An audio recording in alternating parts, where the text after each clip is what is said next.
Համադիմական ցենտրիստական կուսակցության համաժողովը հայտարարում ենք բացված։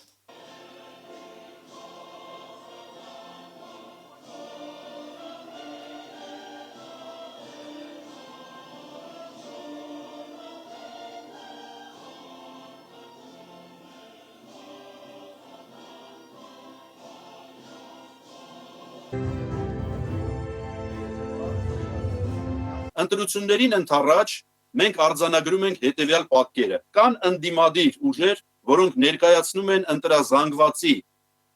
պահանջարկի ընդամենը մի հատվածը իրենց առաջարկով, իրենց քաղաքական առաջարկով։ Բոլոր փորձագետները, վստահ եմ նաև ներկաներն էլ դա գիտեն, ասում են, որ 50-60% եթե ոչ ավել քաղաքացիների չեն մասնակցելու ընտրությունների, որովհետև նրանք չունեն իրենց պահանջները բավարարող ընդդիմադիր առաջարկ, այս պահի դրությամբ չեն տեսնում։ Հատուկ սարքած պատերազմի, միտումնավոր կազմակերպված սադրանքի, տապալված բանակցային գործընթացի, հողին հանձնված 5000 մեր սերնդի ոսկի, իսկապես ոսկի, լավագույն ներկայացուցիչների, 10,000-ից ավել հաշմանդամների, մի քանի տասնյակ հազար տուժածների, նրանց հարազատ, բարեկամ, ծնող, մերձավոր, զավակ եւ այլն, 240,000 սովի մատնված աղքատության ճիրաններից չպրծած մարդիկ, նվազագույն սպառողական զամբյուղին չտիրապետող մարդիկ, հուսալքված մարդիկ, թուրքացման ալիքի տակ մնալու ցանկություն չունեցող մարդիկ եւ այլն, 8.5 միլիարդ արտաքին պարկ խժռելու եւ ընդամենը մեկ ձնհալ հետո ամբողջությամբ ավիրվելու ասֆալտապատում իրականացնելու մասին մտածող մարդիկ եւ այլն եւ այլն եւ այլն, այս բոլոր մարդիկ ուզում են լսել, իսկ ով է կրելու սրա համար պատասխանատվություն, իսկ ով, երբ եւ ում է պատժելու սրա համար։ Պետք է անպայման ընդդիմության ինչ որ տարրեր մասնակցեն արմատական դիրքերից։ Հայաստանում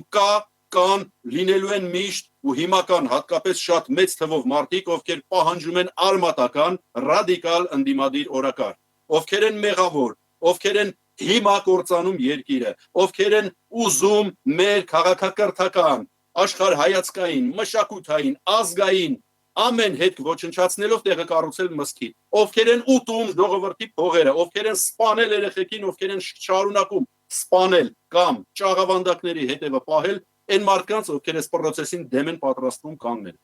Մենք պատրաստ ենք հնչեցրածս դիրքորոշումները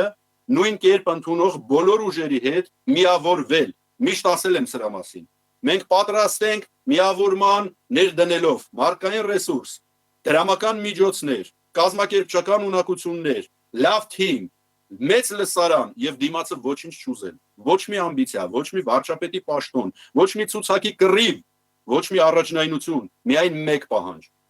Իսկական ազնիվ արդար ընդդիմություն առանց խաղերի, առանց տուրուարի, առանց վախվորալու, առանց փսփսալու, առանց տակից Նիկոլա խաղերի եւ նախկինաներկայական համակարգի ձևաչափի մեջ տեղավորվելու։ Ու այս մեր մեկնարկով թող եւս մեկ անգամ հնչի հորդորս առաջարկս արմատական քաղաքական ուժերին միավորվելու մեկ ճակատով գնալու։ Կրկնում եմ, մենք էլ որպես օրինակ վայր դնելով բացարձակապես բոլոր այդ թվում քաղաքական հաշվարկային ամբիցիաները։ Ահա սա է ալյանսը, ահա սա է նախաձեռնության իմաստը, որով ալյանսը հանդես է եկել եւ երբ դուք կծանոթանաք մեր ծրագրին, իհարկե կա ծրագիր, իհարկե կա բացատրություն, ինչպես պիտի մարդիկ ապահովեն տներով, ինչպես պիտի բարձրացվի թոշակը, ինչպես պիտի վերացվեն խցանումները, որոնք չթողեցին, որ դուք ժամին հասնեք այսօրտեղ, ինչպես պիտի յուրաքանչյուր մարդ բուժվի գրեթե անվճար, ինչպես պիտի պետական բյուջեն ծախսվի արդյունավետ, ինչպես պիտի արտակարգ տնտեսման ռեժիմը բերի կրկնակի եռակի շրջանառություն երկրում եւ այլն, իհարկե այդ ամենը կա։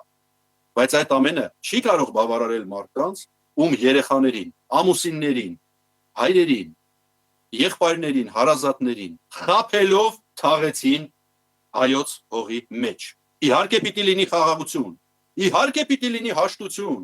իհարկե մարդիկ պիտի լինեն ապահով, ով որ ասում է, որ չէ, պետքա գնալ պատերազմի, ասում է առնվազն սխալ։ Իհարկե պիտի լինի խաղաղության խաչմերուկ, բայց ոչ ի հաշիվ մեր սեփական պետության տարածքները անվճար տալու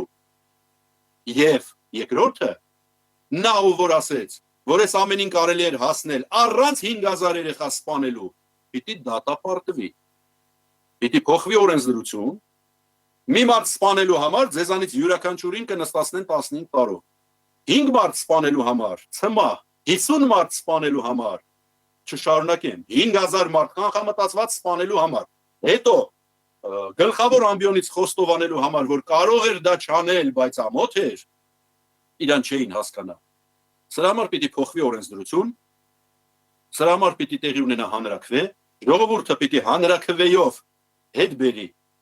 մահապատիժը, ու ոչ միայն պետական դավաճանության, այլև պետական մասշտաբի թալանի համար, որպեսզի հանգստանան։ Հայոց հողին տրված, հայոց հողը պաշտպանած ու հայոց հողին տրված, եւ երիտասարդները, եւ ավակները, եւ նրանց հարազատները, եւ նրանց ժամանակակից ապրողները։ Ու այդ ժամանակ պիտի լինի այո խաղաղություն, այո հաշտություն, այո կոմունիկացիաներ, այո առևտուր, այո զարգացում, առաջընթաց ու բարգավաճ։ Ես ուզում եմ, որ մենք Աստծո շուրջ հավաքվենք, մեր հավատքի եւ մեր տրադիցիաների շուրջ հավաքվենք։ Մենք բոլորով իրար հետ դնենք մի կողմ բոլոր տարաձայնությունները, մեկ մարդու պես փրկենք մեր հայրենիքը։ Փրկենք այն մարկանցից, ովքեր ցեխ են շպրտում մեր տրադիցիաների, մեր եկեղեցու, մեր հավատի, որոնք ուզում են մեզ սև ու սիպտակների բաժանել, որոնք ուզում են մեր դեմ ամբողջ աշխարհին ցույց տալ, որ ամբողջ հայ ազգի այսօրվա ամբողջ ապրած տարիները 301 թվականից ընդունած քրիստոնեությունը, որը ճիշտ չի եղել։ Այսինքն նրանք ուզում են մեզ վերացնել, բայց դա չի հաջողվելու, որտեղ 1915 թվականին թուրքերի կողմից հետապնդվելով մենք ջախջախվեցինք, բայց չկորցրեցինք մեր հավատքը։ Մեր հավատքը մինչև այսօր մեզ պահպանել է ամբողջ աշխարհով։ Այսօր պետք է բոլոր ուժերով իրար հետ համատեղ գործել մեկ ուժի դիմաց, որոնք տանում են մեր երկիրը դեպի կործանման։ Դրա համար հարգելի հայրենակիցներ, իմ խոսքը սրտի, սիրեք իրար, հարգեք իրար, չալարեք գնակընտրությունների եւ բոլորով իրար հետ լինենք Աստծո ճանապարհին։ Սա է մեր փրկության միակ ճանապարհը, մեր եկեղեցին, մեր Աստված եւ մեր հին ավանդույթները պապական։ Մնաք բարով, ամեն։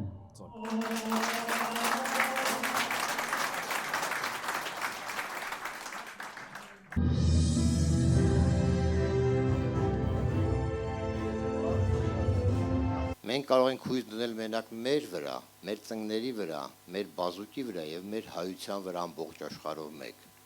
Ոչ թե մտածենք, որ մեր հարևանները մեզ կպահպանեն, մեզ կաջակցեն, մեզ կկերակրեն կամ մեր փոխարեն կպայքարեն եւ մեզ կտան մեր հայրենիքը իրանց ձեռքերով կստանանք նվիրատվություն։ 30 տարի անց մենք ունենք ելի արտագաղթ։ Մենք պետք է կանգնացնենք արտագաղթը եւ կիրառենք այն ծրագրերը, որը մեր կողմից մշակված է, որ հայերը վերադառնան իրանց հայրենիքը։ Դա եւ կտա բյուջետի ավելացում, դա կտա մեր մոտ տնտեսական աճ եւ կտա ավելի հզոր, ավելի լավ զինված բանակի հնարավորություն, որի վրա մենք միայն դրա վրա կարող ենք հույս դնել եւ ոչ թե լսել են միտքը, որ Տրամպի ուղին կպաշտպանի Հայաստանը եւ դա մեզ կապահովի մեր անվտանգությունը։ Գիտեք, ես դժվարանում եմ ինչով ակարակելու ճանապարհը եւ ոնց է պաշտպանելու հայ ազգին։ Մենք հույս կարանք դնենք մենակ մեր հայրենակիցների վրա եւ մեր ուժի, մեր հզոր բանակի վրա։